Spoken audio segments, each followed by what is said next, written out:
नमस्कार, स्वागत है आप सबका आज के 22 अगस्त शनिवार की शाम। मिस किया हमने पिछले संडे को और जैसा पहले बताया था कि एक ऑफ़िशियल एंगेजमेंट थी तो उस काम की वजह से संडे जो काम शुरू हुई है 2 बजे वो 8 बजे रात तक चली। फिर Monday full day, Tuesday, Wednesday, Thursday, Friday Friday शायद 4 बजे के बाद से जाके कुछ आराम आया है। तो हाय विकी, हाय सौरभ, थैंक्स फॉर जॉइनिंग। बड़ी इंटरेस्टिंग टॉपिक है आज की और खासकर विकी आप अक्सर मेरे से पूछते रहते हैं कि आप दूध के बारे में कब बात करेंगे। अ, बहुत सारे कभी आप बोल देते हैं दूध पीना चाहिए, कभी आप बोलते हैं दूध नहीं पीना चाहिए। तो हमने सोचा कि आज इसको क्यों ना क्लियर किया जाए। तो नमस्कार विकास, स्वागत है आपका। अभी बात करते हैं दूध की और आप सबको शायद मालूम नहीं होगा मेरा जो ओरिजिनल सरनेम है वो राय है और हमारे गाँव में जो दूध निकालने वाले होते हैं उनको राय बोला जाता है। तो हमारे जो भाई-बहन हैं, चचेरे, ममेरे, फुफेरे वो अक्सर हम हमारा मज़ाक उड़ाते हैं कि तुम दूध वाले हो। काम कोई बड़ा-छोटा होता नहीं है।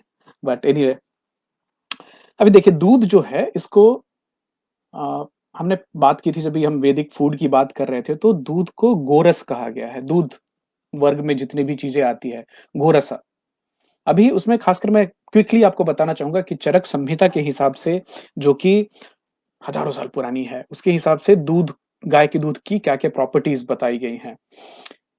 Thanks Vicky, thanks Rakesh. I know you're excited about this topic. So cow's milk is called to be sweet, cold, soft ये प्रकृति उनकी नेचर काफ़ी स्निग्ध, ऑयली इन नेचर मुँह में आपको ऑयलीनेस फील होगी। अ, स्लो, क्लियर हाउएवर चरक संहिता में बताया गया है कि गाय का दूध हमें ओजस देता है, ऊर्जा देता है।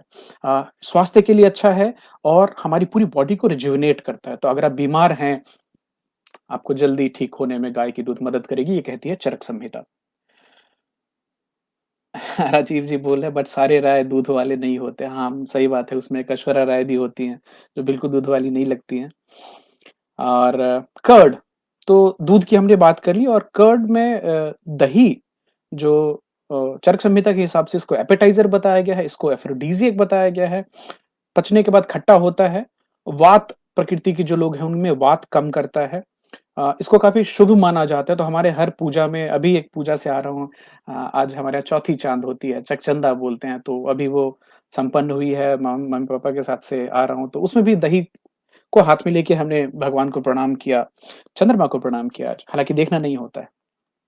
चरक संहिता के हिसाब से राइनाइटिस में अ, डायरिया में, ठंडी में अ, जिनको फ़ीवर इर्रेगुलर होता आता-जाता रहता है, भूख नहीं लगने की बीमारी हो डिस्पेप्सिया अ, कमज़ोरी, इसमें दही को एज़ अ दवाई दिया गया है। बटर मिल्क, छाछ जो कि भी गोरस में आता है। एडिमा के पेशेंट जिनको शरीर में सूजन होती है मतलब पानी जमता है उनको, जिनको पाइल्स की बीमारी है उनको, जिनको पेशाब की तकलीफ होती है, चरक संहिता के हिसाब से उनको भी जिनको पेट के रिलेटेड बीमारी है, उनमें बटर मिल्क की छाछ पीने की, मट्ठा पीने की सलाह दी गई है। एनीमिक जो लोग हैं, जिनमें खून की कमी होती है, उनको भी बटर मिल्क चरक संहिता के हिसाब से बताया गया है कि उनको लेना चाहिए। बटर जो फ्रेशली निकला हो उसको लेने की बात की गई है, स्वास्थ्यवर्धक माना गया है। लेकिन सबसे उत्तम चरक संहिता में दूध के रिलेटेड जो भी चीज़ है, उनमें सबसे अच्छा माना गया है घी को। इट्स बीन रिटन दैट घी जो है मेमोरी बढ़ाती है, इंटेलिजेंस बढ़ाती है, डाइजेशन को इम्प्रूव करती है, सीमेन की क्वालिटी इम्प्रूव करती है, पूरे आपको ऊर्जा देती है। अ, यहाँ तक कि जो कफ है उसमें कमी लाती है और फैट की मदद बढ़ाती है। मतलब आप जो दुबले-पतले हैं उनके शरीर में अच्छी क्वालिटी का फैट घी पहुँचाती है। तो घी के ऊपर हम पहले भी बात कर चुके हैं कि ये काफ़ी अभी वर्ल्ड वाइड इसको even western media and everywhere it's been touted as super food कि एक बहुत अच्छा खाना है और इसको हमारे खाने में रहना चाहिए। अभी देखिए एक और भी बड़े गर्व की बात है कि India is the world's top most milk producing country. ये पहले कुछ सालों तक नहीं था लेकिन डॉक्टर कुरियन और जो अमूल ने जो कोऑपरेटिव मूवमेंट चलाई और गाँव-गाँव में वो दूध की समितियाँ बनी और एक ऑर्गेनाइज़्ड सेक्टर बन के आया और India is number 1 in milk production overall. India is number 1 in cow milk production, India is number 1 in buffalo milk production, India is number 1 in goat milk production. Sheep में हम खाली पीछे हैं। और हमारे यहाँ की जो अच्छी-अच्छी वैराइटीज़ हैं गाय की, आप लोग याद कीजिए जैसे देवनी महाराष्ट्र की लोकल गाय की प्रजाति है। गंगातीरी बिहार, यूपी और वेस्ट बंगाल में पाई जाती है गंगातीरी गाय। गिर हैं, साहीवाल हैं, थारपारकर हैं, अ, बट अभी ये सब कुछ देखने को नहीं मिलता। अभी आपको देखने को क्या मिलेगा? हम बचपन में छोटे थे तो पता चला था विदेशी गाय आई है, तो विदेशी गाय किसको बोलते थे? जर्सी गाय थी। जर्सी गाय छोटी होती थी, दूध ज़्यादा देती थी। तो किसानों ने देखा कि दूध ज़्यादा देने वाली जो गाय है, उसको हम पालते हैं। और अभी ये जो सेलेक्टिव ब्रीडिंग और जेनेटिक जो हम चुन-चुन के एक अभी हालत ये हो गई है कि वर्ल्ड ओवर में 80 टू 90% गायें एक ही प्रजाति की बच गई हैं। वो है हॉल्स्टेन और फ्रीजियन। हॉल्स्टेन फ्रीजियन नाम है प्रजाति का। ये ओरिजिनेट हुई है नीदरलैंड्स में, जर्मनी में, आप यूरोप में बोल सकते हैं इसको। इसके ऊपर थोड़ी बात करते हैं, बड़ी इंटरेस्टिंग सी बात है। अभी देखिए, ये भारत के किसानों ने, हमारे किसानों ने हमारे घर में अभी गाँव में जितनी भी गायें हैं, तो जो देसी गायें हैं, उनकी वैरायटी काफ़ी कम है और सारी ये फ़ॉरेन वाली गाय ही हैं हमारे यहाँ। अब देखिए, जैसे साहीवाल गाय है, वो साल में 1 साल में 1600 से 2750 लीटर दूध देती है। गिर वैरायटी की जो गाय है, वो 1200 से 1800 लीटर देती है। देवनी जो महाराष्ट्र की लोकल गाय की वैरायटी है, प्रजाति है, ब्रीड है, वो देती है 636 लीटर से 1230 लीटर साल का। हरियाणा अ, किस्म है गाय की जो हरियाणा में पाई जाती है, वो 600 से 800 लीटर देती है, एक अपनी साइकिल में। एक साइकिल मतलब क्या? एक बच्चा पैदा हुआ और उस दूसरे बच्चे होने के दौरान में। अभी आपको मजे की बात बताता हूँ। जो हॉल्स्टन फ्रीजियन है, जो अभी पूरे वर्ल्ड वाइड फैल गई है, हॉल्स्टन फ्रीजियन गाय एवरेज देती है 10,000 लीटर। कहाँ हमारी गायें जो हमारी देशी देसी गौ माता थी, वो 1600 से 2000 लीटर दूध देने वाली, उनको रिप्लेस कर दिया हॉल्स्टन फ्रीजियन गाय ने, जो कि काली और सफेद किस्म की होती हैं, यूरोप से आई हैं और वो देती हैं 10,000 लीटर का एवरेज साल का। तो किसान को और दूध का जो प्रोडक्शन करते हैं, उनको ये बहुत अच्छा लगा कि हम और ज़्यादा दूध प्रोड्यूस कर पाएँगे। हॉल्स्टीन फ्रीजियन एक गाय का रिकॉर्ड है दोस्तों 37,000 लीटर साल का, जो कि 80 लीटर दिन का। बट आज के डेट में अगर आप एवरेज देखें, तो एक जो हॉल्स्टीन फ्रीजियन गाय है, अगर अच्छी तरह से उसका पालन-पोषण किया गया है, तो 27 लीटर तक एवरेज दूध देती है। हम इसके ऊपर में जेनेटिक जो सेलेक्टिव ब्रीडिंग है डेयरी में जो हुई है, उसके ऊपर आएँगे। अच्छा, ये डेयरी की निंदा नहीं है। अ, हम सब उस सभ्यता से आते हैं जहाँ पे हमने दूध को, दही को, घी को, मक्खन को अपने धर्म से, अपने जीवन से जोड़ के रखा है। तो मैं कोई निंदा नहीं कर रहा हूँ। आपको कुछ साइंटिफिक डेटा दूँगा और कुछ जो नई डेवलपमेंट हुए हैं उसके बारे में बताना है। चॉइस उसके बाद आपकी है। अभी इंडिया की बात कर लें, जो दूध हमें शहरों में मिल रहा है। इकोनॉमिक टाइम्स की आर्टिकल और नेशनल काउंसिल ऑफ साइंस ने जो सर्वे की थी, उसके हिसाब से 89.2% मतलब क्लोज टू 90% जो हमारे भारत में दूध मिल रहा है, उसमें किसी न किसी तरह की मिलावट होती है। 68.7% जो दूध हमें मिलता है, वो FSSAI food standards and services जो इंडस्ट्री इंडस्ट्री नहीं है, बॉडी है भारत सरकार की जो कि खाने की चीज़ों के ऊपर रेगुलेशन करती है। एफएसएसएआई के हिसाब से 68% जो 68.7 तो 69% बोल दीजिए, वो जो दूध हमें मिल रहा है, वो स्टैंडर्ड के ऊपर में खड़ा नहीं उतरता है। और दूध के अंदर में आपको आज के दिन में क्या-क्या चीज़ें मिल रही हैं, डिटर्जेंट है, यूरिया है, स्टार्च मिलाया जाता है, ग्लूकोज़ मिलाया जाता है, फ़ॉर्मेलिन मिलाया जाता है। ये सब इसलिए कि दूध जो है, वो देखने में थिक लगे आपको। और थोड़ी चिंता की भी बात है कि वर्ल्ड हेल्थ ऑर्गनाइजेशन, जो विश्व स्वास्थ्य संगठन है, उसने अ, इंडियन गवर्नमेंट को अर्ज किया है कि आप दूध में जो मिलावट है उसको जल्दी से जल्दी रोके, नहीं तो 2025 तक भारत में 80% से ज्यादा लोग सीरियस बीमारियों के शिकार होंगे, क्योंकि हमारे यहाँ दूध की कंजम्पशन भी ज्यादा है। वो लिंक शेयर करूंगा आपसे, आप भी देखें उसको, चिंता की बात है। हालांकि मैं ये भी सोचता हूँ कि ये तो दूध में मिलावट करता कौन है, कोई एक इंसान तो करता नहीं। तो ये सब ऐसा कल्चरली चला आ रहा है कि हमारे यहाँ चलता है, तो उसमें बहुत सारी चीज़ें गलत हो जाती हैं। कई सारे देश हैं जहाँ पे आपको खाने में एडल्टरेशन पे बड़ी कड़क सज़ा होती है। फूड सिक्योरिटी और फूड चेकिंग के मैकेनिज़म्स बहुत ज़्यादा हैं। हमारे यहाँ हमें अभी बहुत लंबा रास्ता तय करना है as far as food quality, milk quality, uh, जो हमारे मिठाइयों की दुकान में मिलता है, उन सब की क्वालिटी को कैसे आप चेक करें? Are you sure? I am not. Rajiv ji लिख रहे हैं, in panchamrit also milk curd ghee होता है। हाय परवेश जी, स्वागत है आपका। अभी मैं आप सबसे सवाल पूछता हूँ कि दूध पीना ही क्यों चाहिए और साइंटिफिक कारण क्या है, दूध क्यों लेना चाहिए? तो दूध जो है मैमरी ग्लैंड से निकलता है, और हम सब मैमल्स हैं बिकॉज चाहे व्हेल हो कि हम हैं कि जो भी दुधारू पशु हैं, वो सब मैमल्स कहलाते हैं। और दूध का सबसे प्राइमरी फंक्शन है, जो बच्चे इवोल्यूशन के दौरान शिकारियों से बचने के लिए जो जानवरों के बच्चे हैं, उनको जल्दी से जल्दी बड़ा होना है। अभी आप देखिए, एक इंसान का बच्चा पैदा होता है तो उसको बाबा बूबू, मतलब 6 महीने तक वो दूसरे के ऊपर पूरी तरह डिपेंडेंट है।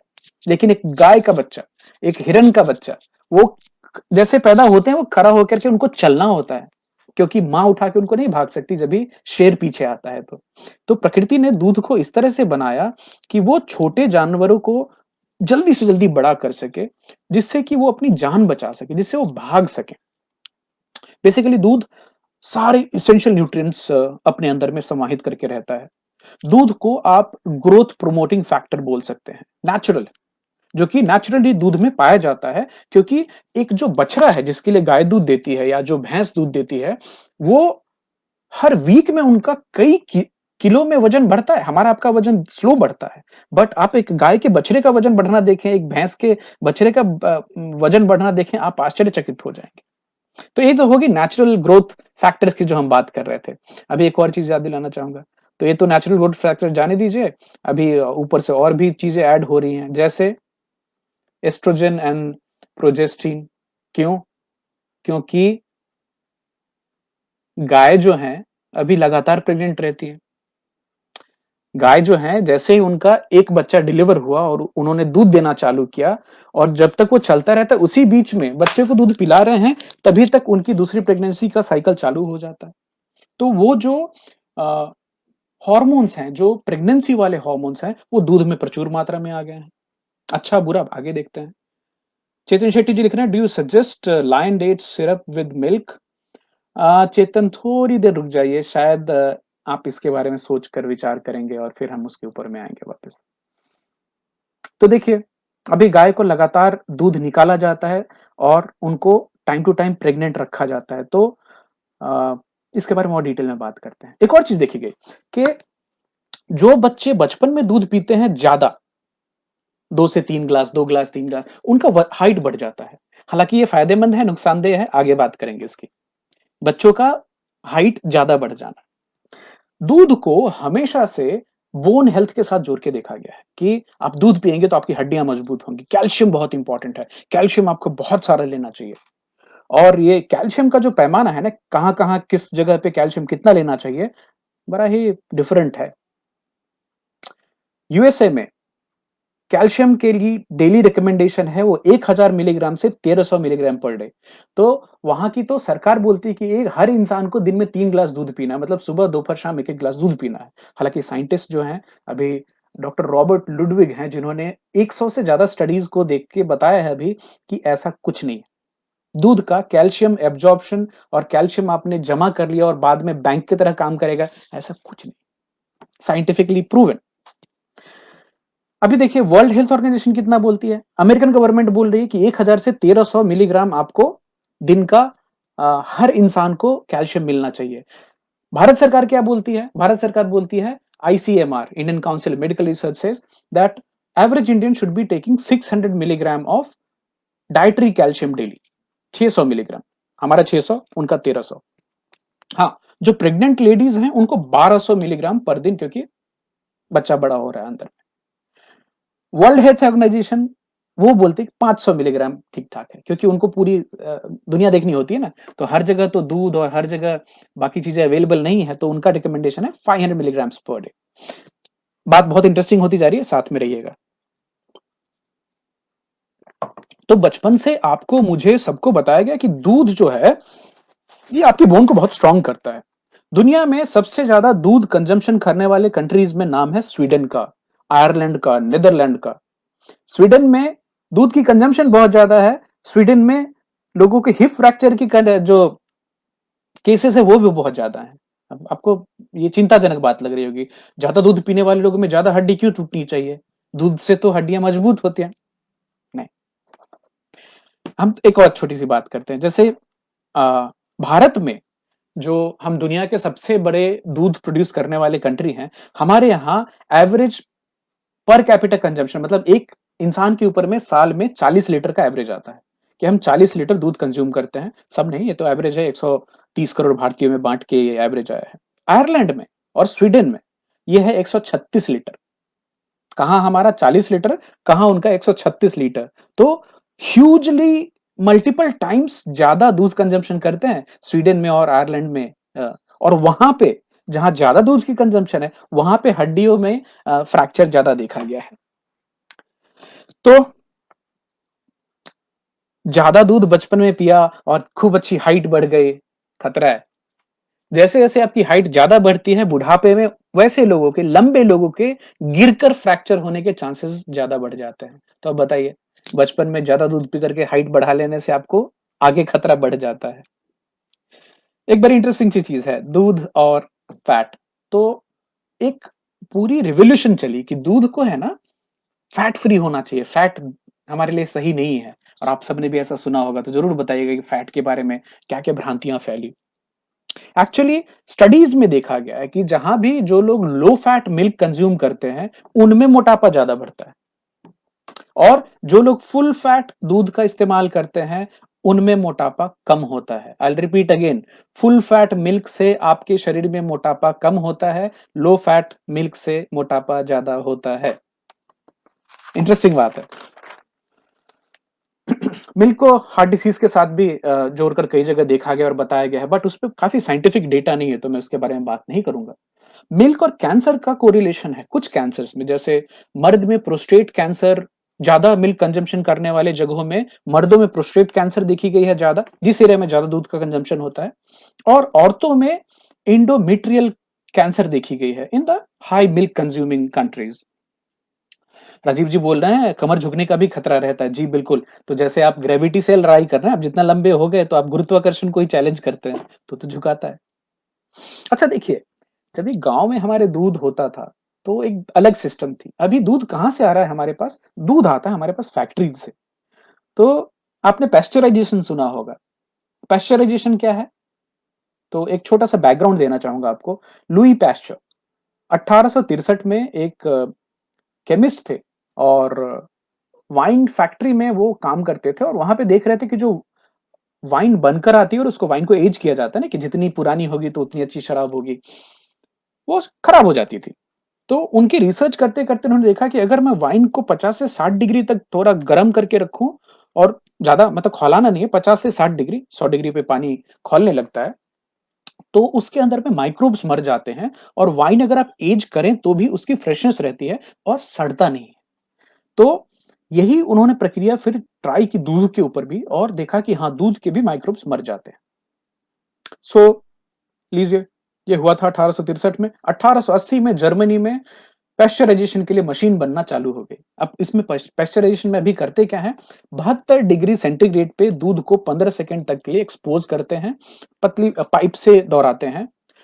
हालांकि इस प्रोसेस के दौरान साइंटिफिकली ये प्रूवन है कि कैल्शियम और फास्फोरस दूध से 5% कम हो जाता है, विटामिन B12 10% कम हो जाता है। हालांकि दूध में इतनी ज्यादा मात्रा में विटामिन और कैल्शियम फास्फोरस है कि लोग बोले ठीक है, इतना जाता है तो कोई बात नहीं।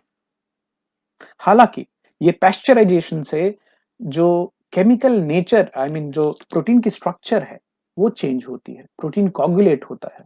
तो हमने क्या की, एक तो हमारे घर पे आती है और हम उसको उबालते हैं, बट उसके पहले एक उबलना हो गया है उसका।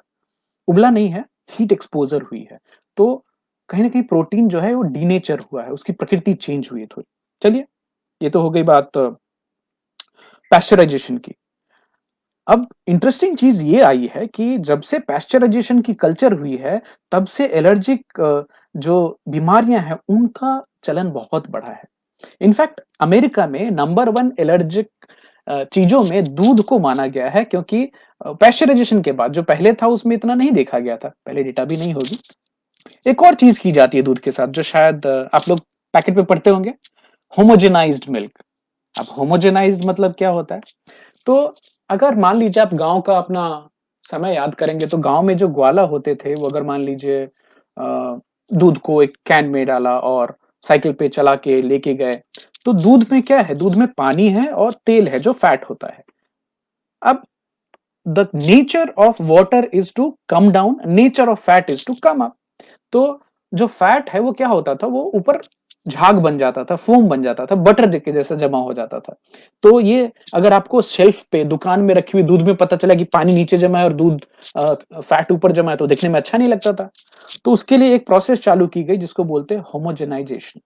अभी होमोजेनाइजेशन में क्या करते हैं, बहुत हाई प्रेशर पे दूध को पंप किया जाता है मोटर से और उसको पास कराते हैं पतले-पतले ट्यूब से। तो इतने हाई प्रेशर पे जब भी वो पतले ट्यूब से पास होता है, तो फैट के जो मॉलिक्यूल्स हैं, ग्लोब्यूल्स हैं, बड़े ग्लोब्यूल्स आप बूंद बोल लीजिए, वो टूट जाते हैं और टूट के छोटे-छोटे हो जाते हैं। मतलब साइंटिफिक डेटा नहीं है, लेकिन बहुत सारे लोग ये मानते हैं कि जो फैट मॉलिक्यूल्स बहुत छोटे टूटने से उनका हमारे बॉडी में एब्जॉर्प्शन बहुत क्विकली होता है। I will not get into that. हालाँकि हमने नेचुरली जो एक अमृत जैसा चीज़ माना गया है, जो हमारी गौ माता देती है, उसको हमने एक इंडस्ट्रियल प्रोडक्ट बना दिया। वापिस हमने होमोजेनाइज़ करके उसको पाइप से निकाला है और उसको एक्चुअली एकदम इतने पतले पाइप से निकालते हैं कि वो उसकी प्रकृति बदलती है। तो हमने 2 चीज़ों की बात कर ली, pasteurisation, homogenisation. Now we are going to talk about selective breeding.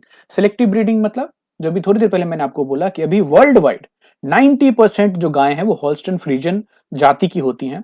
अभी एक ही जाति की गाय रहने से नुकसान क्या हुआ है कि इसमें म्यूटेशन होते केसीन जो होती है गाय के दूध में जो प्रोटीन पाई जाती है उसमें 2 वैराइटीज हैं, A1 केसीन, A2 केसीन।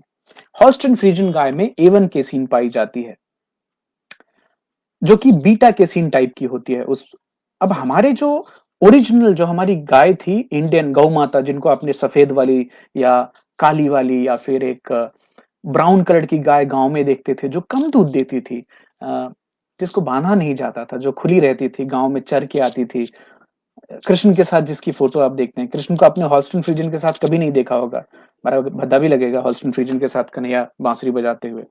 तो हमारी जो A2 गाय थी इंडियन, जो साहिवाल, गिर, देवनी, जिनका नाम थरपारकर, जो मैंने नाम लिया थोड़ी देर पहले, उनमें प्रोलीन नाम की प्रोटीन पाई जाती थी।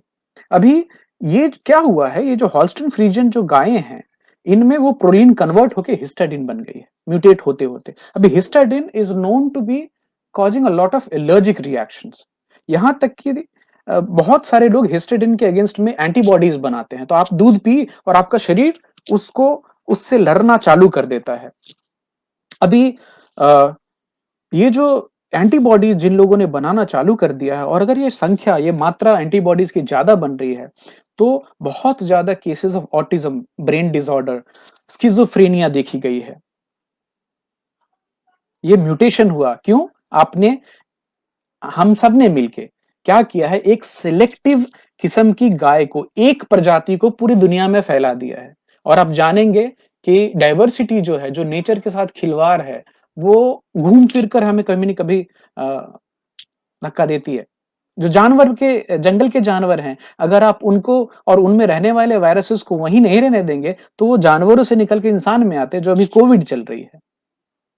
तो हमने बहुत सारी जो लोकल वैराइटीज थी गाय की वर्ल्ड वाइड, मैं खाली इंडिया की बात नहीं कर रहा हूं, उसको हमने धीरे-धीरे उपटा दिया, खत्म कर दिया। अब ये सब चेंज कैसे हुआ? ये जरा सोचने की बात है। और मैं जो आपसे बात कर रहा हूँ ये थोड़ी रिसर्च भी है और थोड़ी अपनी अनुभव भी है। कभी हम गाँव की बात करें तो आज से 50 साल पहले 44 का तो मैं हो गया, तो मैं भी अपने गाँव की बात करता हूँ और बचपन याद करूँ तो बड़ी प्यारी-सी गाय होती थी सफ़ेद वाली, अ, जो हमने थोड़ी देर पहले बात की गंगातीरी। तो गंगातीरी गाय की जो वैरायटी उसका जो बैल होता था उसको हंच होता था। बैल काफ़ी काम करने वाला होता था और गाय दूध देती थी, अच्छा खासा दूध देती थी। अच्छा खासा मतलब 4 से 6 लीटर। तो हर परिवार में 1 या 2 गाय होती थी, ठीक है? तो 1 या 2 गाय जो है, वो भी गाय जाती थी चरने के लिए। तो जब भी गाय चरने के लिए गई तो खाएगी क्या? घास खाएगी, ग्रेज़िंग करती थी, कोई रस्सी से बंधी हुई नहीं होती थी और अपनी मर्ज़ी से उसको जो पसंद आया वो घास खाएगी, जो प्लांट पसंद आया वो खाएगी। So now it is proven that अभी उनके जो डाइटरी पैटर्न है वो इतनी चेंज कर दी है, इतनी चेंज कर दी है हमने कि तभी जो गाय चर के हमें कम दूध देती थी बट उसकी क्वालिटी बहुत अच्छी थी। अभी क्या हो गया है? अभी गायें पैदा होती हैं कैप्टिविटी में, किसी डेयरी फॉर्म में पैदा हुई, फार्म में, और कभी उनको चरने का मौका तो मिलता ही नहीं है। They never get to go out to graze, never ever I think. वो एक ही जगह पे बंधी रहती है और वहीं पे उनका सब चलता है। आपको शायद मालूम नहीं होगा, एक डिहॉर्निंग का भी प्रोसेस होता है कि अभी जैसे गाय पैदा हुई तो उनकी सींग निकलेगी और आपस में लड़ाई कर सकते हैं या फिर इंसान को भी नुकसान पहुंचा सकते हैं। तो डिहॉर्निंग होती है। एकदम छोटा बच्चा होता है ना, उसको हीट ट्रीटमेंट कुछ एसिड लगा के उसकी जो निकलती हुई हॉर्न होती है ना, विच वेरी पेनफुल प्रोसेस, उससे उसको जला देते हैं। तो आप देखेंगे आज के जो हॉल्स्टीन फ्रीजियन गाय जो आपको डेयरी में दिखेंगे उनको सींग नहीं, ऐसा नहीं कि उनको सींग नहीं आती, हम निकलने नहीं देते। Cruel process. एक और चीज, तो गाय को बच्चा हुआ, अगर बाछी हमारे यहाँ बोलते हैं, अगर वो बाछी है दैट मीन्स वो फीमेल है तो उसको रखेंगे। लेकिन अगर मेल है तो अब तो बैल की भी जरूरत नहीं है, तो इमीडिएटली उसको टिका दिया जाता है। अब जो हमारे गांव में छोटे किसान हैं वो तो रखते हैं उनको कुछ दिन तक, जब तक कोई खरीदने वाला नहीं आ जाए। बट जो बड़ी इंडस्ट्री जो डेयरी है जहां पे एक साथ हजारों हजार गाय रहती हैं, जहां मशीन और अ, मतलब एक बहुत बड़ा सेटअप होता है, वहां पे तो उनको इमीडिएटली जैसे बच्चा पैदा हुआ देखा कि ये काफ है, तो उसको इमीडिएटली माँ के जो गाय होती है उससे अलग हटा दिया जाता है। और बहुत जगहों पे या तो उनको ऐसे ही कल कर देते हैं, नहीं तो व्हील के लिए इस्तेमाल होता है। व्हील जो बीफ अगर काफी ताजा होता है और आई मीन छोटे बच्चे का होता है उसको व्हील बोलते हैं। तो अभी जो गायें पहले नेचुरली घूमने और चरने वाली जो प्राणी थी, जो चर चर के अपने पसंद का खाती थी और बड़ी सोशल एनिमल भी है, बट अभी उनको हम कंप्लीटली बांध के रखते हैं। मैं किसी पे निंदा नहीं कर रहा हूँ, ये खाली एक एवरेज प्रैक्टिस की बात हो रही है। और अभी उनको हम खिलाते क्या हैं, तो थोड़ा घास खिलाते हैं बट ज्यादा खिलाते हैं उनको मकई, ज्यादा खिलाते हैं व्हीट, ज्यादा खिलाते हैं सोया चोकर और प्रोटीन मील्स। उनका नेचुरल खाना क्या था? गाय कभी गेहूं खाती थी? आप उनको छोड़ भी देंगे गेहूं के खेत में तो हरे घास की तरफ पहले जाएंगे, वो पका हुआ गेहूं खाना नहीं पसंद करेंगे। सौरभ पूछ रहा है which brand of milk you consider relatively safe in current times. I am coming to that, just hold on. Rajiv ji बोल रहे हैं जो चाहे पारा हो कि बाछा हो, उसको स्लॉटर हाउस में बेच दिया जाता है और ये कड़वी सच्चाई है। हम गौ माता के नाम पे बहुत सारी चीजें बोलते हैं बट ये होता है। अभी देखिए पहले जो गाय थी हमारी गांव में, तो जो देहाती गाय थी, और पापा अगर आप सुन रहे हैं तो आप बताएंगे कि वो बिसुक जाती थी, मतलब दूध देते देते जैसे हमारी माँ, अगर बच्चा बड़ा हो गया है तो माँ का दूध अपने आप सूख जाता है, तो वो माँ का दूध सूख जाना हमारे यहाँ बिसुकना बोलते थे। और बिसुकना होने के बाद फिर वो एक वापस साइकिल चालू होती थी प्रेगनेंसी की, और उसके लिए गाय को सांड के पास भेजा जाता था। बुल्स, एक खास कोई इलाका होता था या कुछ फिक्स जगह होती थी, या पहले तो सांड भी घूमते हुए मिलते थे लोगों को। अब तो लोगों ने अपने अपने क्रॉप्स को बचाने के लिए सांड को मारना चालू किया और धीरे धीरे उनको वापस बोलूं तो उपटा ही दिया। अभी क्या हो गया है दोस्तों कि अभी गाय को सांड के पास भी जाने का मौका नहीं मिलता है। सो काउ, सो कॉल्ड, जिसको हमको बताया जाता है कि पूजा करें और ये करें और वो करें, एक मेटल के केज में डाल करके, हाथ डाल करके, इनफैक्ट उसको आप टेक्निकल टर्म में बोलूँ तो it's technically digital rape only, जिसमें पूरा हाथ डाल करके और खाली सीमेंट डाली जाती है सिरिंज के थ्रू, जो नाइट्रोजन सिलिंडर्स में भर के आती है। तो आपकी जो जो डेयरी काऊ है, जहाँ से दूध हमें आ रहा है, उसको पूरे जीवन में नेचुरल सेक्स क्या होता था कभी पता नहीं चलता, और ये नॉर्मल है, ये हर जगह होता है। और ये हॉस्टन फ्रीजियन और ये सब जो सीमेन आई है, विदेशों से आई है, कहाँ-कहाँ से आई है। और हमने दूध ज़्यादा निकालने के लिए, ज़्यादा प्रॉफिट के लिए अपनी जो लोकल जो हमारी ब्रीड्स हैं, उनको धीरे-धीरे, धीरे-धीरे कम कर दिया है। तो एक और जो सदमा देखना पड़ता है गायों को, और वो भी तो माता ही है। जैसे ही बच्चा पैदा होता है और जैसे मैंने बताया कि अगर वो काफ है तो उसको इमीडिएटली हटाते हैं, और आपको कई सारी वीडियो मिल जाएँगे जिसमें आपको गाय बड़ी दुखद अवस्था में दिखाई देंगी रोते हुए, क्योंकि उनको मालूम है कि उनका बच्चा अभी पैदा हुआ था और उसको उनसे छीन लिया गया है। डेयरी है वैसे एक बड़ी क्रूअल सी जगह। अगर जो गाय का बछड़ा है वो अगर थोड़ा ज़्यादा दूध पीने लगे तो उसको खींच के हटा लेते हैं और बोलते हैं बहुत बदमाश है, ये ज़्यादा दूध पी रहा है। अरे भाई, दूध तो उसके लिए ही निकला था। दूध तो गाय अपने बछड़े के लिए देती है, हमारे लिए थोड़ी ना देती है। Anyway that's another part of it. मैं अब एक और चीज़ आप सबसे पूछना चाहूँगा, और इसके ऊपर में शॉन स्टीवेंसन भी बात करते हैं, डॉक्टर मार्क हाइमन भी बात करते हैं कि any animal which is free by nature, उसको आप बांध कर रखें, आजीवन बांध कर रखें, उसकी जो लिमिटेशन है वो इतनी फीट की होके रह जाती है, वो ज्यादा सर भी नहीं हिला सकती, और वो बाकी गायों के साथ पूरी तरह से टाइटली पैक्ड रहती है। उसकी मेंटल स्टेट क्या होगी? वो बहुत खुश रहती होगी वो गाय? नहीं, स्ट्रेस में रहती है। और उस स्ट्रेसफुल सिचुएशन में वो जो दूध रिलीज करती है उसकी क्वालिटी क्या होगी? सोचने की बात है। एक और चीज है, एक कंडीशन, डरा नहीं रहा हूं आपको, खाली ये साइंटिफिक डेटा है जो नॉर्मल बता रहा हूं। एक कंडीशन होती है जिसको बोलते हैं मेस्टाइटिस। मुकेश भी बोलते हैं सर, सांड तो अभी भी हमारा बनारस में छुट्टे खुलते। मुकेश जी, स्वागत है आपका और बनारस की कल्चर को, जहाँ पे गाय और सांड दोनों खुल, वहां पे तो धर्म के हिसाब से बचे हैं, लेकिन आप अगर गांव वगैरह में घूम के देख लें तो सांड उपट गए। और हर जगह आर्टिफिशियल इंसेमिनेशन ही होती है।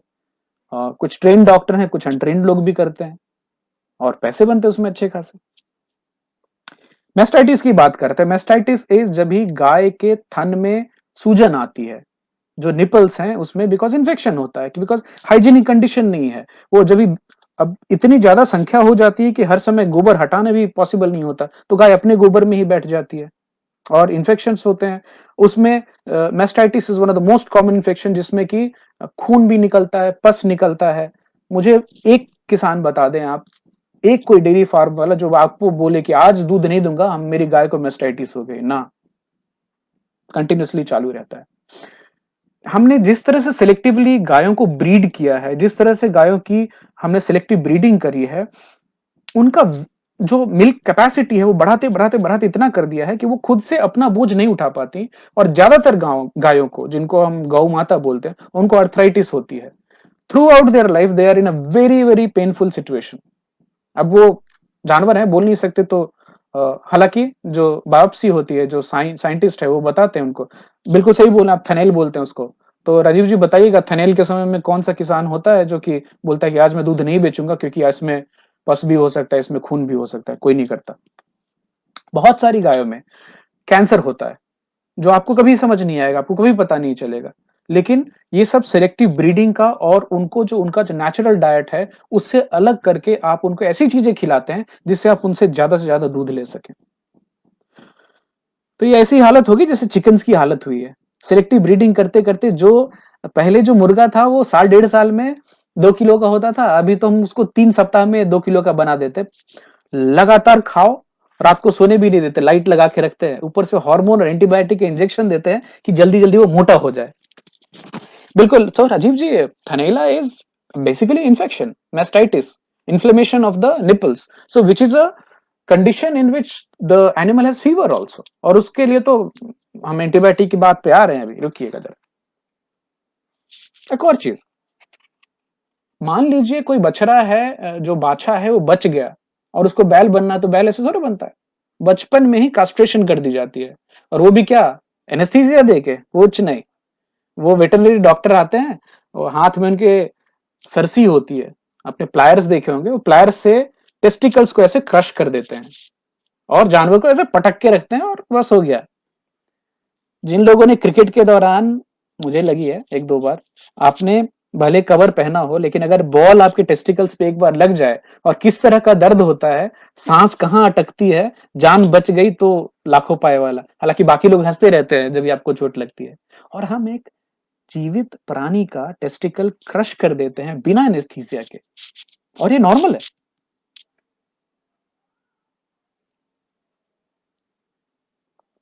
एक और चीज़ थोड़ा डार्क हो रहा है, चेंज करते हैं इसको। एवरेज लाइफ स्पैन, एक जो गाय है, वो कितने साल तक जी सकती है? तो अमेरिकन जो गायें हैं, यूरोपियन गायें हैं, उनका होल्स्टीन फ्रीजियन का जो पहले की जो आयु थी वो 18 से 22 साल। एक गाय 18 साल से 22 साल जी सकती है। हालाँकि 18 साल से 22 साल जीने वाली गाय की वहाँ अभी एवरेज आयु क्या हो गई है? 4 से 6 साल। क्यों? दूध कम होने लगता है तो फिर काट दो ना उसको, दूसरा आएगा उसकी जगह पे। सर आजकल थोड़ा यूरिया और चीनी खिलाते हैं जिससे मिल्क ज़्यादा देती है, भगवान बचाएँ। यूरिया भी खिला देते हैं। मैंने सोचा था यूरिया खाली दूध को मिक्स करते हैं। हमारे यहाँ गाय गाय को क्या-क्या खिलाते हैं। आपने कभी सुना है गाय को चिकन भी खिलाया जाता है? जो कैटल फीड बनाने वाले लोग हैं और उनकी कैटल फीड कैसे ज़्यादा चल सके, कई जगह पे देखा गया कि वो चिकन कटने के बाद जो बचता है, प्रोटीन है ना, तो वो हाइट तो तब हो गई कि मैड काऊ डिजीज़ जब यूएसए में हुई थी तो वहाँ पता चला कि वहाँ तो गाय को गाय ही खिला रहे थे। जो बुचरी होती है, जहाँ पे गाय को काटा जाता है, स्लॉटर हाउसेज़, वहाँ से जो प्रोडक्ट्स निकल के आते थे, उसको वापस उनके फीड में मिला, प्रोटीन है ना, तो प्रोटीन खाएगी तो जल्दी बड़ी होगी। हाँ, पापा बोलते हैं पस पस भी दूध में मिला होता है थनैला वाले पशु को। बिल्कुल पापा सही बोल रहे हैं आप। और पस की बात करें तो आप लोग को डिस्ट्रैक्ट नहीं करना चाहूँगा, बट यूएस एफडीए के हिसाब से, अमेरिकन लॉज़ के हिसाब से 1 कप दूध में 1 बूंद पस अलाउड है। वहाँ के गाइडलाइन के हिसाब से 1 कप दूध में 1 बूंद पस लीगली अलाउड है।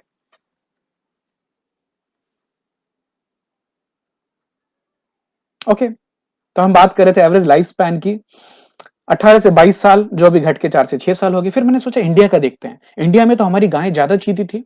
तो हाँ, बिल्कुल, हमारी जो गीर हैं, साहिवाल हैं, गंगा तेरी गाय हैं, ये 22 से 26 साल इनकी एवरेज लाइफ है, नेचुरल आयु है।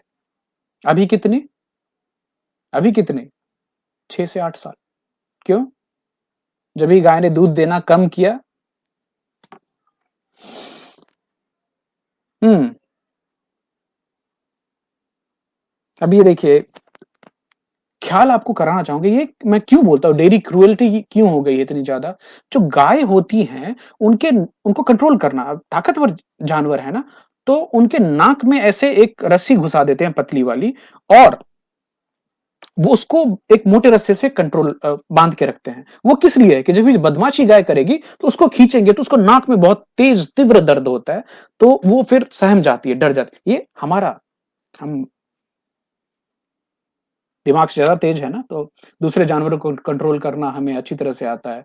तो हर गौ माता के नाक में ऐसे भेद करके और उनको कंट्रोल करते हैं। सही गलत मैं नहीं बताता, ये प्रैक्टिस है। कई जगहों पे जो डेयरी इंडस्ट्रियलाइज़ है, जहाँ पे छोटे फार्म्स में भी, यूएसए वगैरह में भी, तो वहाँ तो ऐसे जो गाय का बच्चा होता है ना, हमारे यहाँ भी हमने जाबी देखी हुई है कि बच्चे के मुँह में बाँस की बिन के ऐसे पहना देते हैं। राजीव जी जाबी ही बोलते थे ना, बताइएगा कि वो जाएगा दूध पीने तो भी नहीं पी पाएगा क्योंकि उसका मुँह ही नहीं खुलेगा। ये हम करते हैं बच्चों के साथ कि वो दूध नहीं पी सके, क्योंकि फिर हम कैसे दूध पिएँगे? गाय तो दूध हमारे लिए ही देती है। और यूरोप में इस तरह का कुछ, जैसे ये नुकीली चीज़ आप देख रहे हैं, वो बच्चे के मुँह पे ऐसे नुकीली चीज़ें लगा देते हैं। जो बच्चा अगर माँ का दूध पीने जाता है, तो माँ को क्या चुभता है? माँ को चुभता है सुई, तो वो बच्चे को मार के भगाती है। ये भी ओके है, ये भी ओके प्रैक्टिस है। मुकेश जी बोले नाथ देते हैं और जाब लगा देते हैं, बिल्कुल सही बोला आपने। नाथ देते हैं और जाब भी लगा देते हैं। तो एक और चीज़, उसके अलावा भी ज़्यादातर जो आज हमारी गाय हैं, उनको कभी एक बाहर घूमने का, बाहर चरने का मौका शायद ही मिलता है। अगर आपके यहाँ मिलता हो तो बहुत अच्छी बात है, बट जहाँ तक मैंने देखा है और जितनी बड़ी डेयरीज़ में आप देखने जाएँगे, बहुत कन्फाइन्ड स्पेस में रहती हैं। मुंबई के आस-पास में आप कुछ भैंसों के तबेले देखेंगे। अ, विरार की तरफ मिलेंगे आपको, जोगेश्वरी में मिलेंगे, बहुत सारी हिंदी फिल्मों में उनकी शूटिंग में आप देखा होगा। बहुत गंदी जगह होती है, बहुत ही गंदी। आप वहाँ शायद खड़े ना हो पाएँ, बदबू भी आती है सब कुछ, और जानवर उसी में बैठता है। फिर शाम को कितने आप धोते हैं इसको, कितना थन साफ करते हैं, आई डोंट नॉट नो। उसी में से फिर दूध निकाल के बाल्टी में आती है और फिर आप और हमारे तक पहुंचती है। टॉपिक थोड़ा और चेंज करते हैं। लैक्टेज आपने सुना होगा, गाय के दूध में लैक्टोज होती है, जो शुगर होती है। उस शुगर को पचाने के लिए, तोड़ने के लिए हमारे, जब भी हम बच्चे होते हैं तो हमारी माँ के दूध में भी, इंसानों में भी लैक्टोज होती है। और उस लैक्टोज को तोड़ने के लिए लैक्टेज एंजाइम जो है वो बचपन में ही बनती है। तो ज्यादातर लोगों में, 70 से 80% लोगों में लैक्टेज की कमी होती है, उनको दूध नहीं पचती। अब ये बात मालूम नहीं है। अब हमारा क्या है, तो जो लैक्टोज इंटॉलरेंट हैं, जिनको पता है कि दूध पीते ही पेट खराब हो, तो बोलते मैं दूध नहीं पचता मुझे। बट ज्यादातर लोगों को कम कम पचता है और इसकी जानकारी नहीं होती, और इसकी वजह से उनमें एलर्जीज होती हैं, उनके चेहरों पे एक्ने आते हैं, उनको पेट की बीमारी होती है, उनको ऑटोइम्यून कंडीशंस होते हैं। ऑटोइम्यून कंडीशंस में अर्थराइटिस है, ऑटोइम्यून कंडीशन में स्किन रिलेटेड डिसीजेस हैं, उनमें अस्थमा बहुत ज्यादा देखा जाता है। और क्या बताऊं आपको मैं, जब भी हम किसी भी दूसरे जानवर का दूध लेते हैं तो उस जानवर के दूध में insulin like growth factor IGF-1 होता है। मैं लिंक डालूंगा, देखिएगा उसको। Insulin like growth factors. और जो आपने भैंस का दूध पिया या गाय का दूध पिया और आप छोटे हैं, आप बच्चे हैं, तो उसमें इंसुलिन भी होती है। कौन सी इंसुलिन? हमारी नहीं, गाय की इंसुलिन। गाय की शरीर वाली जो इंसुलिन क्या हमारे शरीर में काम करेगी? नहीं। तो हमारा शरीर क्या है, उस गाय के इंसुलिन को फौरन देख करके मारने की कोशिश करता है। अब इस कंफ्यूजन में हमारा शरीर खुद से हमारे बीटा सेल्स को मारना चालू कर देता है। और आप स्टैटिस्टिकली चेक करके देखेंगे, जिन जिन जगहों पे बच्चों में ज्यादा दूध और कंजम्पशन देखी गई है, वहां पे टाइप 1 डायबिटीज ज्यादा देखी जाती है। टाइप 1 डायबिटीज दोस्तों वो कंडीशन है जिसमें आपकी शरीर इंसुलिन बनाना बंद कर देती है। क्यों? क्योंकि आपने दूसरे जानवर का इंसुलिन लिया, और इसको बोलते हैं मॉलिक्यूलर मिमिक्री। इस मॉलिक्यूलर मिमिक्री की वजह से आपका शरीर कंफ्यूजन में अपने ही शरीर को नुकसान पहुंचाता है। शुभेंदु जी बोले thank you for sharing this. अरे बिल्कुल। राजीव जी बोले अब गांव में भी चरागाह की भूमि नहीं बची है। मैं बिल्कुल सहमत हूं आपकी इस बात से, और हम ये करेंगे। जो आपके जैसे लोग सुन रहे हैं, जो आज की यंग जनरेशन के लोग सुन रहे हैं, जिनके अंदर में वो करुणा है, जिनको भाव है, जो खाली भारत माता की जय झूठ के लिए नहीं बोलते हैं, जो, या गाय हमारी माता है, वो ऐसे ही नहीं बोलते हैं, जिनको ये समझ में आ जाता है, वो कभी इन सब क्रूएल प्रैक्टिसेस को अलाउ नहीं करेंगे। और शायद हम दूध कम ही कंज्यूम करें, लेकिन कौन से हालत में और किस हालत में दूध कैसे आना चाहिए उसके बारे में थोड़ी देर बात करते हैं। तो देखिए, टाइप 1 डायबिटीज बोलते हैं कि इनको कैसे हो गया है, इतना छोटा बच्चा था। गलती हमारी। गाय के दूध में और भैंस के दूध में, इनफैक्ट हमारी माँ के दूध में भी छोटी छोटी मात्रा में मॉर्फिन पाई जाती है। वहां बोले मॉर्फिन क्यों? तो कैसो मॉर्फिन बोलते हैं उसको। प्रकृति का सीधा सीधा सिंपल उपाय था कि बच्चा जो है उसको दूध पीने की आदत लगनी चाहिए। तो चाहे इंसान का बच्चा हो कि गाय का बच्चा हो, वो मॉर्फिन जो है वो जाके ट्रिगर करता है कि यार अभी दूध पीने की तलब लगती है बच्चों को। ये प्रकृति ने इस तरह से बनाया है। अब हुआ क्या, जो गाय की जो दूध आप पीने लगेंगे तो वो मॉर्फिन की आदत, आप बड़े हो गए ना आप। फिर भी आपको, अच्छा, 2-3 सवाल पूछूंगा प्रोग्राम के अंत में, ध्यान रखिएगा तब तक। आप बड़े हो गए, आपको दूध की जरूरत नहीं, आपको जितना बड़ा होना था आप हो गए, उसके बाद भी आपको बार बार दूध पीने का मन करेगा। क्यों? केसोमॉर्फिन। केसोमॉर्फिन सबसे ज्यादा किस चीज में पाई जाती है? दूध में, दूध के आइटम्स में। चीज। क्योंकि चीज को आप खौला खौला के लास्ट तक जो बना के लेके आते, तो उसमें से सारा पानी निकल गया, सारी दूसरी चीजें निकल गई, और एकदम concentrated source of protein plus वो केसोमॉर्फिन उसमें जमा हो गई है। तो चीज की एडिक्शन होती है। जिनको चीज खाने की आदत है उनको बार बार तलब आएगी। तो आप कभी कभी सोचते होंगे, बच्चे पहले ऐसे बोलेंगे आज तो पिज्जा ही खाना है। Pizza is addictive because of चीज इन दैट। और केसोमॉर्फिन सबसे ज्यादा चीज में पाया जाता है। तो अगर आपको बहुत ज्यादा चीज या पिज्जा खाने की आदत लग गई है तो जरा सोचिए। ओके, एक और चीज। यूएसए में, हमारे इंडिया की डेटा तो चीज की है नहीं, यूएसए में प्रति व्यक्ति साल में 16 केजी चीज का कंजम्पशन है। हमारे यहाँ चीज की डेटा मुझे मिली नहीं, बट हमारे यहाँ 4 किलो बटर का कंजम्पशन दिखा है। हम 4 किलो बटर तो साल में एक इंसान नहीं खाता होगा, लेकिन हम बटर को घी में कन्वर्ट करते हैं, इसलिए वो डेटा होगी शायद। ओके, एक और चीज, जो गाय का जो हार्मोन होता है वो हमारा हार्मोन नहीं है। तो जब भी हम गाय की दूध को, जैसे आप सीधे दूध पिए या चाय में पिए, ऐसे जो आप ले रहे हैं, तो हम बहुत सारी गाय की जो नेचुरल हार्मोन है वो तो ले ही रहे हैं। बट अभी मैं दूसरा एक एंगल आपको बताने वाला हूं। यूएसए में 80% ऑफ एंटीबायोटिक जितना प्रोडक्शन होता है, टोटल एंटीबायोटिक प्रोडक्शन, उसका 80% consumption is by veterinary industry only. I repeat again, USA में टोटल एंटीबायोटिक प्रोडक्शन का 80% केवल जानवरों के ऊपर में खर्चा होता है। इंडिया का डेटा हमारे पास नहीं है, हमें कोई जानकारी नहीं है। अब एंटीबायोटिक क्यों यूज करते हैं? क्या जानवर बीमार होते? नहीं। एंटीबायोटिक जानवरों को बिना बीमारी के अगर आप देंगे तो उनकी वजन बढ़ती है। एक और चीज, गाय भैंस 4 पेट वाले जानवर हैं, हम और आप 1 पेट वाले जानवर हैं। साइंटिस्ट ने रिसर्च किया कि सबसे ज्यादा जेनेटिकली क्लोज हमारे दूध कौन से जानवर का है, तो वो जानवर है चिंपैंजी, 1 पेट वाले। बट हम क्या बंदर का डेयरी फार्म बना सकते हैं क्या? सोचने की बात। एक और इंटरेस्टिंग चीज, अभी इतनी ज्यादा एंटीबायोटिक्स डेयरी इंडस्ट्री में यूज होती है, पोल्ट्री इंडस्ट्री में यूज होती है। इस Sanjay Gandhi institute of medical research Lucknow में स्टडी आई थी, नवीन जी सुन रहे होंगे तो बताइएगा जरा। वहां पे कई सारे लोगों में एंटीबायोटिक रेसिस्टेंट बैक्टीरिया पाए गए, जिन पे एंटीबायोटिक काम ही नहीं कर रही है। उनको चेक किया गया तो ये पता चला इन्होंने कभी एंटीबायोटिक ली ही नहीं थी, लेकिन वो एंटीबायोटिक उनके यहाँ गाय में चल रही है, उनके यहाँ चिकन में चल रही है, तो वहां से होते होते इंसान में भी आ गई। यूएसए में भी बहुत सारी antibiotic resistant strain of bacteria are being found just because of over uses of antibiotic in dairy industry and in the poultry industry.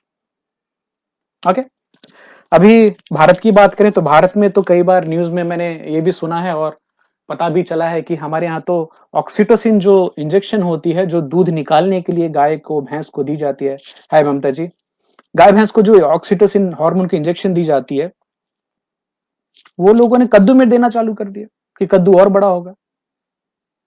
अब बताइए, जब हमने कद्दू को नहीं छोड़ा बड़ा करने के लिए, तो गाय भैंस को तो ऑक्सीटोसिन दबा दबा के दी जाती है।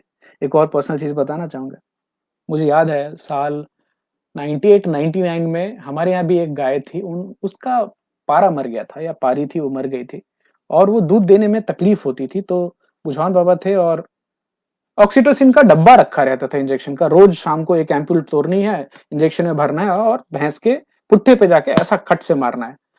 तो मैंने एक बार पहली बार ट्राई किया था तो नीडल ही टेढ़ी हो गई थी। अब पेनफुल तो होगा उनके लिए, बट अब माफी चाहूंगा, बट मैंने भी इंजेक्शन दिया हुआ ऑक्सीटोसिन का। अभी गांव में तो और भी ज्यादा ऑक्सीटोसिन का इस्तेमाल बढ़ गया है। तो आप सब अभी ये सोचकर और ये परेशान हो रहे हो, तो फिर क्या करें? दूध खाएं नहीं, दूध बंद कर दें? नहीं खाएं। दूध जो है, डायरेक्ट दूध का कंजम्पशन कम करने की कोशिश करें। अगर आप 3 ग्लास पीते हैं तो 2 पिए, 2 से 1 पिए, ना पिए तो भी अच्छा है। 3 सवाल पूछना चाहूंगा आप सबसे, सोच समझ के जवाब दीजिएगा। मुझे इंसान के अलावा कोई दूसरा जानवर बताइए जो कि बड़ा होने पे भी दूध पीता हो। एनी अदर एनिमल, खाली इंसान बड़ा होने के बाद भी दूसरे एनिमल का दूध पीते हैं। दूसरा सवाल, इंसान के अलावा कोई दूसरा जानवर बताइए जो कि अपनी स्पीसीज के बाहर का दूध पीता हो। अब कुत्ता है, वो छोटा होगा तो अपनी माँ का दूध पिएगा, बशर्ते हम जाके उसको ना दे दें। बिल्ली बिल्ली का ही दूध पिएगी। बट इंसानों में ये, हम दूसरे स्पीसीज का मिल्क कंज्यूम करने वाले इकलौते हैं। तीसरी बात, बचपन से हमें बताया गया है कि आपको मजबूत हड्डियों के लिए, कैल्शियम के लिए आपको दूध का कंजम्पशन करना ही चाहिए। तो एक आखिरी सवाल, हाथी का या हाथी की जो हड्डियां होती हैं वो इतनी मजबूत कैसे होती हैं? वो कौन सा दूध पीते हैं? उनको कैल्शियम कहां से मिलता है? तो ये जो पूरी कैल्शियम की जो थियरी है ना, और दूध कंपल्सरी है हमारे लिए, अभी साइंस भी बोल रही है और आप खुद से भी सोच सकते हैं कि डायरेक्ट दूध का कंजम्पशन शायद हमें कम करने की जरूरत है। दही खाना चाहिए, बिल्कुल खाना चाहिए। दही जब भी दूध दही में कन्वर्ट होती है तो उसके बहुत सारे प्रॉपर्टीज में चेंज आती है। तो मॉडरेट अमाउंट में आप दही, और दही का फर्मेंटेशन होना एक उसको अच्छा प्रोबायोटिक फूड बनाता है। तो दही खाइए, बटर मिल्क इस्तेमाल कीजिए, बटर लिमिटेड अमाउंट में खा सकते हैं। एक चीज जिसके लिए साइंटिफिकली अभी पूरी एग्रीमेंट है और जिसको सुपर फूड बोलते हैं, वो है घी। तो अभी देखने की बात यह है कि घी का स्टेज आते-आते उसमें से लैक्टोज निकल जाती है, उसमें से कैसीन निकल जाती है, उसमें से बाकी इम्प्यूरिटीज निकल जाती हैं, और जो बचता है, अगर घर का बना हो तो शुद्ध घी बचता है, जिसमें बहुत सारे फायदेमंद चीजें होती हैं। ब्यूटेरिक एसिड की बात की थी हमने, शॉर्ट चेन फैटी एसिड्स की बात की थी, ब्रेन के लिए फूड का काम करती है। तो अगर आज आप मेरे से पूछें कि क्या करना चाहिए? अगर आप दूध इस्तेमाल करते हैं, लो फैट बंद कीजिए, फुल फैट लीजिए, चाहे जो भी ले रहे हो। हालाँकि बेस्ट दूध कौन-सी होगी? बेस्ट दूध, अच्छा, चीज़ थोड़ा कम कीजिएगा। चीज़ जितना कम खा सकें उतना अच्छा है। बेस्ट दूध होगा कि एक खुली जगह हो जहाँ पे गायों को बाँधा ना जाता हो, उनको अपनी मर्ज़ी से चरने की जगह मिले, जहाँ पे वो अपनी-अपनी पसंद का घास, पौधा खा सकें और खुद से चल के आएँ, जिनको बाँध कर ना रखा गया हो। ए1 वैरायटी के हों, ए2 नहीं, सॉरी, ए2 हो, ए1 ना हो। ए1 तो सारे होल्स्टीन फ्रीजियन होते हैं। तो हमारी जो साहिवाल हैं, गंगातिरी हैं, थरपारकर हैं, गिर हैं वैरायटी, उनकी जो केसीन है, वो हमारे लिए ज़्यादा अच्छी है। जैसे मैंने पहले प्रोलाइन बताया था, ज़्यादा सुपाच्य दूध भी होता है, उनमें जेनेटिक म्यूटेशन उतनी नहीं हुई है। तो ऐसी गाय मिले जिनको दूध देने के पहले ऑक्सीटोसिन का इंजेक्शन ना लगा हो, जिनको बहुत ज़्यादा एंटीबायोटिक ना लगी हो। तो मोटा-मोटा अगर मैं कहने की बात करूँ तो ये सब संभव है कि जब भी आप खुद से अपने लिए देसी गाय रखें और कर पाएँ। अदरवाइज़ तो आपको अभी मुझे शहरों में हम सबको इंडस्ट्रियल मिल्क ही मिल रही है। छोटे-छोटे कुछ डेयरीज़ हैं, अ, बट अगर आपको मौका मिल रहा है कि आप छोटी डेयरी से डायरेक्टली दूध आए, तो उसमें 2 चीज़ें तो नहीं होगी, पास्चराइज़ेशन नहीं होगी, होमोजेनाइज़ेशन नहीं होगी, उसके बेनिफिट आपको मिल जाएँगे। हालाँकि वो हार्मोन्स और एंटीबायोटिक का इस्तेमाल कितना करते हैं, ये चेक करने की बात है। तो आइडियल सिचुएशन में गायें खुलकर घूम सकें, चर सकें, और उससे जो दूध निकले कम ही निकलेगा, लेकिन उसकी गुणवत्ता कुछ अलग होगी। तो वापिस वापिस मैं आप सबको याद दिलाना चाहूँगा कि हमारे जो वेद में, हमारे जो धर्म में तब जो दूध बताया गया था और आज का दूध बहुत-बहुत बदल गया, बहुत-बहुत बदल गया। तो कृष्ण जब भी गाय को चराने जाते थे, तो कोई रस्सी नहीं बंधी होती थी। हमने तो अभी उसको पूरा चेंज कर दिया। हमने हमारी खुद की जो लोकल ब्रीड्स हैं, लोकल वैराइटीज़ हैं, उनको कम कर दिया। तो इसके साथ ही अभी वापस चेतन, आप पूछना चाहें सवाल तो आप बताइए, तो मैं बोलूँगा दूध डायरेक्टली पीना कम कर दीजिए। You can take curd advisable. Dr. Mark Hyman also says so. Dr. Lipman also says so. In fact, if you want to have milk because you have to, you have alternatives also like एक तो full fat milk लो, local dairy से मिलता है. Otherwise, you can also check for soya milk or something like that. But as far as curd is concerned, um, and science also says absolutely okay for it. Butter is okay. Ghee is okay. Okay. So quickly, let's look at some questions which have come. Animesh लिख रहे हैं, our ancestors have been drinking milk for millennia and it has worked in their favor. There might be some concern about drinking milk, but don't bother. You mind so much for a glass of milk.